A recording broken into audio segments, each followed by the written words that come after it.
هديك ستي اللي كانت ترضع اهل الحاره، الله يرحمها، وكان حليبها يدلق دلق عزيت الخين، خزيت العين. يعني كان في كتير خير من زمان.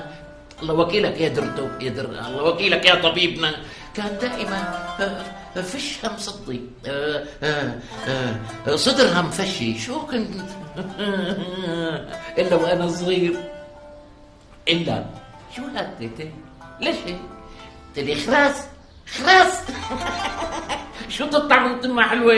الله وكيلها كانت تطالع حليب كثير، يعني نافورة، يعني كانت تعمل بالتنكة، قصدي كانت تعمل تنكة باليوم.